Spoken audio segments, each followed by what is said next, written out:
Fluminense ontem ganhou do Corinthians, né? A julgar pelo, como diz Marcos Costa, o recorte atual, foi um resultado normal. Porque o Fluminense está praticamente imbatível no Maracanã nessa fase aí do Zubeldia, né? E o Corinthians vem aí numa sequência negativa. Eram 7 jogos sem vencer, já foi para 8, né? Então era normal que isso acontecesse e aconteceu, né?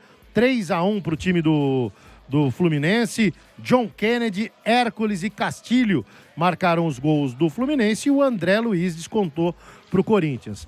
Meu caro Rafael Sguiri, o senhor que esteve nas reportagens ontem na transmissão do Futebol Energia em Campo, o que aconteceu nesta partida com o Corinthians? Ô Lima, você vai muito feliz dizendo já que já era esperado, porque se você for analisar time por time, o time do Fluminense é muito melhor, vive um bom momento, são 19 jogos sem perder no Maracanã. A última derrota foi para o próprio Corinthians no ano passado. Então, é um time que dentro de casa é imbatível. O que tentou ontem, pelo menos, foi a explicação dentro da entrevista coletiva do técnico Dorival Júnior. Ele colocou 5 jogadores no meio-campo com o Yuri Alberto para ter essa bola espetada. Então, ele tentou encher o meio-campo do Corinthians com jogadores, muito que aconteceu com o Santos na partida do Campeonato Paulista, para tentar ter o contra-ataque e ter a posse de bola. Mas diferentemente do que aconteceu no jogo contra o Santos no Campeonato Paulista, ele colocou o Charles e tentou uma coisa que ele sempre tentou no São Paulo e também na seleção brasileira. Como ele não tem os 5, que é o Ranieri, e ele não tem um substituto dentro do seu elenco, ele tentou 2 volantes, que são os segundos jogadores de meio campo, para atuar em linha. Então ficou fácil para a equipe do Fluminense, que tem uma transição muito rápida, e o lance do primeiro gol fica muito evidente. Por quê? O Fluminense dá a bola para o Corinthians perde a bola rapidamente e fica o Serna, e olha que o Serna não é nem o jogador mais rápido, e fica no mano a mano com o Gabriel Paulista. Por quê? Porque não tem o meio campo de marcação. Então ficou uma leitura de jogo de ataque contra a defesa. Por quê? Deu a bola para o Corinthians não sabia o que fazer com ela, com uma marcação muito precisa da equipe do Fluminense, e aí ficou atacante contra zagueiro. E assim saiu o primeiro gol da equipe do Fluminense. E aí tudo o que você pensou com o erro da escalação do Dorival, colocando o Charles, porque todo mundo pensava no Lingard começando o jogo e com o Matheus Pereira. Então você coloca o Charles, que é muito contestado, você coloca apenas um jogador, aí tentando ter 2 articuladores e volta a trazer a narrativa. Não dá para jogar mais Garro e Bidon, porque o Bidon fica no posicionamento onde é um pouco mais atrás do que o Rodrigo Garro, mas só que o Bidon é muito melhor quando está próximo da área. Então, não acaba um invalidando o outro. Mas aí, o Dorival, ao invés de fazer o feijão com arroz, ele tenta complicar. Eu sou contra a demissão do Dorival. E eu vou passar um paninho assim, muito evidente. E vou daqui a pouco explicar por quê. Mas ontem ele procurou. Explica logo por que você está passando pano. Mas ontem ele explicou por quê. Primeiro... Antes de passar o pano, você falou do Lingard. Ele já está há um tempo no Corinthians, né? Ele tinha a questão burocrática e também física. Ele já está treinando há um bom tempo. Ele não figurou entre os titulares. Você não acha que aí tem uma birrinha do Dorival? Porque ele já disse em entrevista, quando foi anunciada, né, a chegada do jogador, que ele não pediu. Você acha que pode ter uma birrinha aí do Dorival? Mas ontem ele teve 2 oportunidades, ele já mostrou que é um cara diferente. Mas ele perdeu. Não, ele perdeu. Mas assim, foi o primeiro jogo dele. Mas ele teve a oportunidade, ele teve outra movimentação. Até o Zaccaria entrou bem ontem também. Roubou uma bola, deu um passe para o primeiro lance do Lingard. Mas é um cara que tem ele é diferente. Se ele tiver ali um ritmo de jogo, ele vai ofertar qualidade à equipe do Corinthians, sem dúvida. Né? Então, é um cara que pode ajudar, pode contribuir ainda mais. Eu vou passar um paninho de 2 pontos. Primeiro, ele ontem não teve os jogadores importantes, ele não teve Hugo Souza. Aliás, o Cauê foi uma grande surpresa ontem, porque ontem ele mostrou qualidade, mesmo levando 3 gols que ele não teve culpa. Mostrou qualidade, ele mostrou mais segurança que o Felipe Longo, então já tem um reserva para o gol do Corinthians, pelo menos por enquanto. E ele não teve um Caio César, que é um jogador que pode ser esse jogador de ponta que ele tanto busca, né, que ainda não teve de forma efetiva com 2, 3 jogos, porque ele se machucou desde que chegou ao Corinthians. Ele não teve ontem um Memphis Depay, e eu faço aqui uma questão, porque ele acaba sendo importante para o Corinthians, mas ele precisa jogar mais. E aí, o que eu passo o pano pro Dorival? Ontem ele foi mal escalando o Charles, mas foi muito mal. Mas foi muito mal mesmo. Ele procurou essa crítica do torcedor. Primeiro, você vai pagar os 9 milhões de reais de multa do Dorival?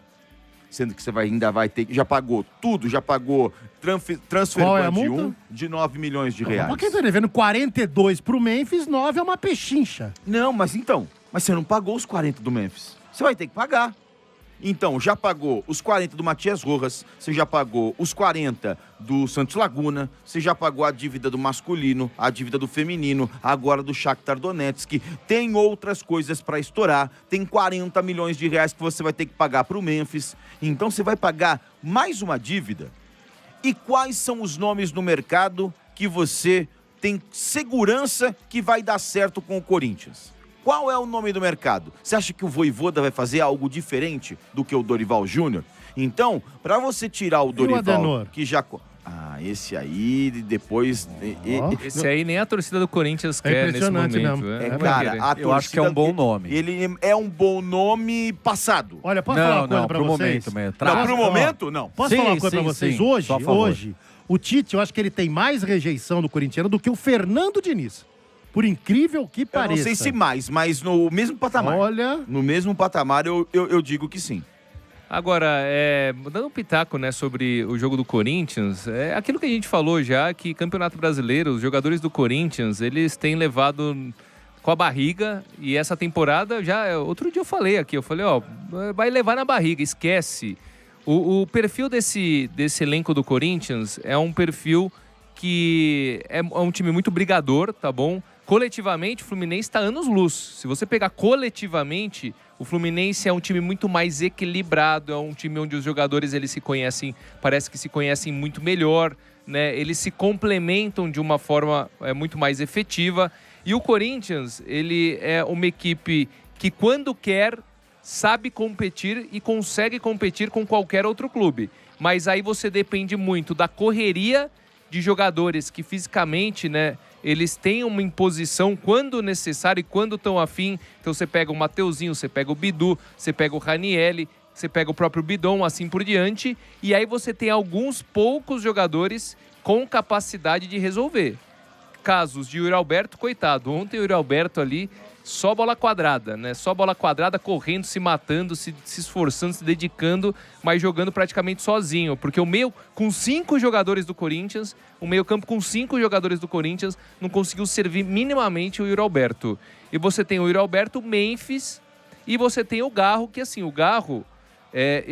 o Garro, a galera passa um panaço pro Garro. Mas é triste ver o Garro hoje, hein? Então, exato, porque o Garro, ele parou de jogar. O Garro, Sgrilles, ele tá... férias de 2024. O Corinthians entrou de férias quando? Em dezembro, então um mês. Aí você pega 2025, 12 meses. E agora a gente já passaram 3 meses. Então você soma 12, mais 1 é 13, mais 3. São 16 meses sem o Garro jogar futebol. São 16 meses sem o Garro jogar futebol. E a paciência, isso que eu acho... Eu não tô falando assim que o Garro é o culpado, longe disso. Porque ele é um dos jogadores que tecnicamente são bons no Corinthians. Você tá certo. Mas, pra mim, a paciência do torcedor com o Garro é uma, e a falta de paciência, por exemplo, com o Memphis é outra. E com o Yuri varia, porque às vezes o torcedor tá com paciência e às vezes não tá com nenhuma paciência com ele.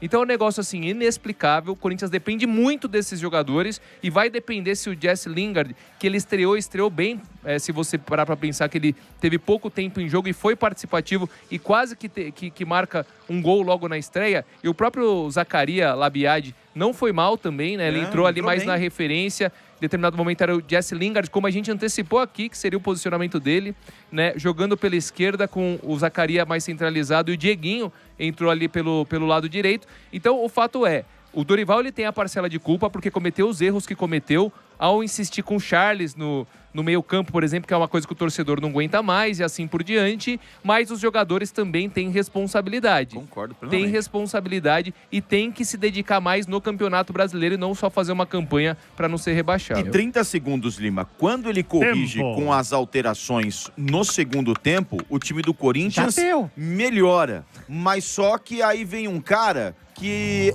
faz o que o Cadu Santos pede. Tá na sacola. O Alan, completamente maluco. O que o Acosta fez na cabeça do Alan ontem... Esse Acosta é o diabo, hein, mano? Literalmente, cara, né, Esgrima? Não, mas vou falar uma coisa pra vocês. Do futebol, eu não sei. Esse Acosta é o capetinha, Eu não sei, cara. Mas pra Isso, mim, cara. o Alan ele tinha que ser expulso, não porque ficar mostrando a sacola, mas porque ele deu 3 tapas no ombro do cara. Sim. Só ali já era pra ter sido expulso. E ele não foi expulso por isso. Ele foi expulso porque mostrou a sacola pro banco reserva do Exato. Fluminense. Então tá tudo errado. Mostrou o quê? A sacola. Não. Teve um jornalista aí que Ricardo pegou... Santos falou, mostra a sacola. Teve um jornalista que pegou uma lupa ali, ó, e ficou vendo a sacola do... Não vou falar quem. Aliás, ontem, Agora por empolgou, muito hein? pouco, né, Mota? Por muito pouco não tivemos um beijo na boca ontem na transmissão isso? de Cláudio Mota e Luiz Cláudio de Paula. Não era- Por brincando. muito não era pouco. você e o De Paula? Não. Aí Hã? depois foi feita uma aposta que se o Lingard marcasse um gol, o De Paula daria um beijo no Cláudio Mota. O Mota fez Mas seria um, plantão seria um beijo de Lingard ou seria um selinho? de linguado. Seria um beijo de tá. linguado. Mas Pelo ele- Corinthians eu chupo. é quase isso. E o Mota fez plantão na porta do estúdio. Quando o Lingard teve a primeira oportunidade, ele limpou ali a baba. Ele falou, agora vai. Aí o Então, Lingard vamos falar do que interessa aqui, né? Chega de besteira. É o seguinte.